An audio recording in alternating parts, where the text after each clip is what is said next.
ਕਿ ਕੁਝ ਲੋਕਾਂ ਨੇ ਆ ਦਰਬਾਰ ਨੂੰ ਪੱਟਣ ਦੀ ਕੋਸ਼ਿਸ਼ ਕੀਤੀ ਕਿ ਵਿੱਚ ਖਜ਼ਾਨਾ ਇਹਦੇ ਚ ਕੀ ਹਕੀਕਤ ਹੈਗੀ? ਇਹ ਤਾਂ ਜੀ ਹੁਣ ਉਹਨਾਂ ਨੂੰ ਪਤਾ ਜਿਹੜੇ ਪੱਟਦੇ ਨੇ, ਬਾਕੀ ਪੱਟਿਆ 3-4 ਵਾਰੀ। 3-4 ਵਾਰੀ ਪੁੱਟਿਆ ਗਿਆ। ਹਾਂ, ਜਦੋਂ ਪੁੱਟਿਆ ਨੇ ਉਹ ਪਤਾ ਨਹੀਂ ਲੱਗਾ ਕਿ ਕਿਦੋਂ ਪੁੱਟਿਆ ਨੇ ਕਦੋਂ। ਕਦੋਂ ਨਹੀਂ ਆ ਤੇ ਵੀ ਵੱਡੀ ਇਮਾਰਤ ਹੈ, ਕੋਈ ਲੋਕ ਕਹਿੰਦੇ ਨੇ ਸਿੱਖਾਂ ਦਾ ਗੁਰਦੁਆਰਾ ਹੈ, ਕੋਈ ਲੋਕ ਕਹਿੰਦੇ ਨੇ ਦਰਬਾਰ ਹੈ। ਤੇ ਤੁਸੀਂ ਇਹਦੇ ਬਾਰੇ ਆਪਦੇ ਵੱਡਿਆਂ ਕੋਲ ਕੀ ਸੁਣਿਆ, ਕੀ ਚੀਜ਼ ਸੀ? ਅਸੀਂ ਤੇ ਇਹ ਸੁਣਿਆ ਸੀ ਵੀ ਇਹ ਸਿੱਖਾਂ ਨੇ ਬਣਾਇਆ ਸੀ ਦਰਬਾਰ। ਅੱਛਾ, ਸਿੱਖਾਂ ਨੇ ਦਰਬਾਰ ਬਣਾਇਆ। ਆ ਤੇ ਉਹ ਬਣਾਉਂਦੇ ਅਸੀਂ ਇਕੱਠਾ ਰਲ ਕੇ ਬਣਾਇਆ। ਮੁਸਲਮਾਨਾਂ ਨੇ ਤੇ ਸਿੱਖਾਂ ਨੇ ਰਲ ਕੇ, ਤੁਹਾਡੇ ਵੱਡਿਆਂ ਨੇ ਤੇ ਸਿੱਖਾਂ ਨੇ ਰਲ ਕੇ बनाया। हाँ, तो वो फिर वंड पै गई उदो जो वंडा।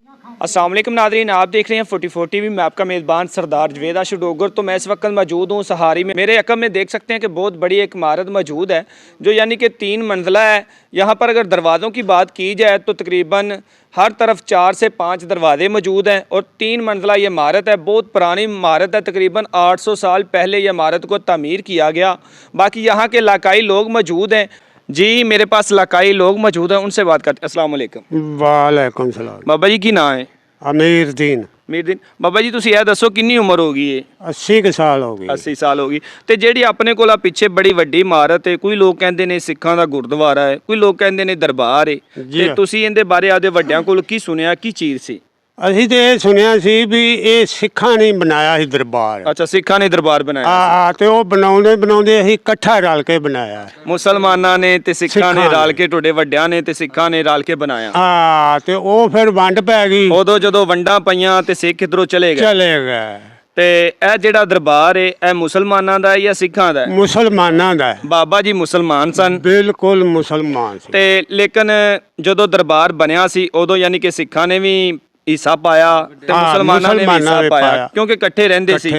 ਤੇ ਉਸ ਤੋਂ ਬਾਅਦ ਫਿਰ ਜਦੋਂ ਵੰਡ ਪੈਂਦੀ ਤੇ ਉਹ ਚਲੇ ਜਾਂਦੇ। ਤੇ ਤੁਸੀਂ ਆ ਬਾਬਾ ਜੀ ਦੀ ਕਰਾਮਾਤ ਬਾਰੇ ਦੱਸੋ ਕਿ ਆ ਬਾਬਾ ਜੀ ਜਿਹੜੇ ਇੱਥੇ ਆਏ ਨੇ ਉਹਨਾਂ ਦੀਆਂ ਕੀ ਕਰਾਮਾਤਾਂ ਇਹਨਾਂ ਦੀਆਂ ਜੀ। ਇਹ ਨੇ ਸੁੱਕੇ ਬੱਚੇ ਜਿਹੜੇ ਆ ਸਲੋ ਸੁੱਕੇ ਹੁੰਦੇ ਨੇ। ਹਾਂਜੀ। ਉਹ 3 ਐਤਵਾਰ ਇੱਥੇ ਲਿਆ ਕੇ ਬਾਬੇ ਦੇ ਨਵਾਲ ਜਾ ਤੇ ਇਨਸ਼ਾਅੱਲਾ ਬੱਚੇ ਹਰੇ ਪਰੇ ਤੇ ਭੱਜੇ ਫਿਰਨਗੇ ਮਾਸ਼ਾਅੱਲਾ। ਹਾਂ। ਤੇ ਹੁਣ ਯਾਨੀ ਕਿ ਇਹਦਾ ਕੋਈ ਮੇਲਾ ਵਗੈਰਾ ਹੁੰਦਾ ਹੈ ਤੇ ਕਦੋਂ ਹੁੰਦਾ ਹੈ? ਮੇਲਾ ਅਸੀਂ ਕਰਨੇ ਜੀ ਇੱਕ ਹੁਣ ਫੱਗਣ ਮਹੀਨਾ ਆਵੇਗਾ ਜੀ, ਉਹਦੀ 4-5 ਤੇ।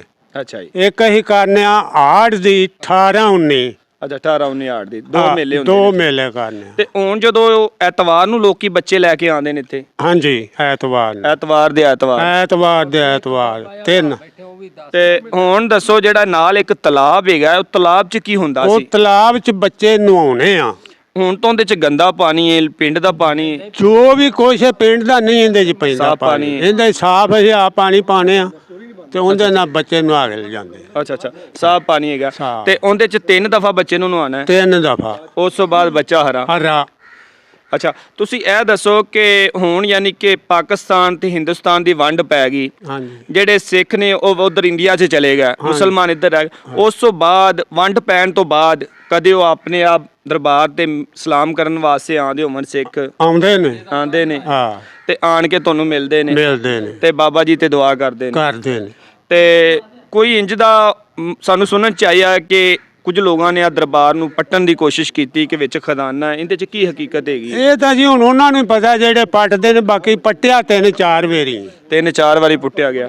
ਜਦੋਂ ਪੁੱਟਿਆ ਨੇ ਉਹ ਪਤਾ ਨਹੀਂ ਲੱਗਾ ਕਿ ਕਿਦੋਂ ਪੁੱਟਿਆ ਨੇ ਕਦੋਂ ਨਹੀਂ ਆ ਤੇ ਵਿੱਚੋਂ ਕੁਛ ਨਹੀਂ ਅਸੀਂ ਵੇਖਿਆ ਨਿਕਲਦਾ। ਟੋਇਆ ਮਾਰ ਕੇ ਟਾਟਾ ਪੱਟ ਕੇ ਛੱਡ ਜਾਂਦੇ। ਬਾਬੇ ਸਰਕਾਰ ਦੀ ਢੇਰੀ ਸਾਰੇ ਪੀਰ ਦੀ ਢੇਰੀ ਨੂੰ ਪੜਦੇ ਨੇ। ਤੇ ਇਹ ਯਾਨੀ ਕਿ ਜਦੋਂ ਬਣਾਇਆ ਗਿਆ ਇਹਦੇ ਵਿੱਚ ਤਾਂ ਦਰਬਾਰ ਨਹੀਂ, ਉਹ ਮਕਬਰਾ ਜਿਹੜਾ ਕਬਰਾਂ ਨੇ ਉਹ ਬਾਹਰ ਨੇ, ਲੇਕਿਨ ਇਹਦੇ ਵਿੱਚ ਜਨਾਬ ਹੈਗੀ ਸੀ ਉਹਨਾਂ ਦੀ ਆਪ ਦੀ ਗ੍ਰੰਥ ਪੜਨ ਵਾਲੀ। ਅੱਛਾ ਇਹਦੇ ਵਿੱਚ ਤੇ ਉਹ ਖਤਮ ਹੋ ਗਈ ਹੁਣ। ਉਹ ਫਿਰ ਜਦੋਂ ਆਪਣਾ ਵੰਡ ਪਈ ਦੋ ਫਿਰ ਮੁਸਲਮਾਨਾਂ ਨੇ ਕੱਢ ਦਿੱਤੀ। ਪਹਿਲਾਂ ਇੱਥੇ ਯਾਨੀ ਕਿ ਆਪਦਾ ਪੜਦੇ ਵਗੈਰਾ ਸੀ, ਸਿੱਖ ਇੱਥੇ ਪੜਦੇ ਸੀ। ਉਹ ਇੱਧਰ ਪੜਦੇ ਸੀ ਗ੍ਰੰਥ ਆਪਦਾ, ਅਸੀਂ ਮੁਸਲਮਾਨ ਹੁੰਦਾ ਬਾਬੇ ਦੇ ਸਰਾਣੇ ਕੁਰਾਨ ਪੜਦੇ ਆ।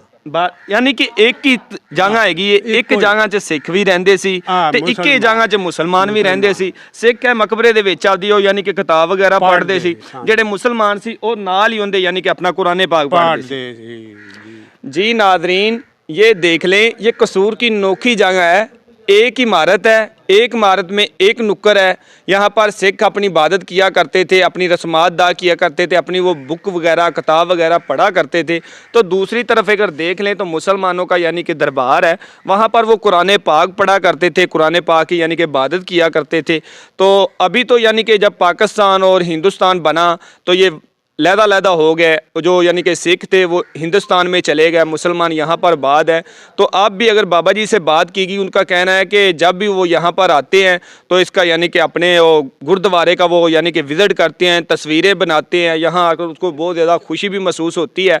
तो यहाँ पर अगर बात की जाए तो तरीक़ के बारे में आपको बताता चलूँ तो तकरीबन 800-900 साल पुराना ये मकबरा है या दरबार है या इसको गुरुद्वारा बोल लें। ये इसकी बिल्डिंग के बारे में आपको बताता चलूँ तो बिल्डिंग पर बहुत ज़्यादा रुपया लगाया गया उस दौर में। आज से तकरीबन 700-800 साल पुराना अगर बात की जाए, उस वक्त भी यहाँ पर लेटर डाला हुआ है जो अब खस्ता हाल में है।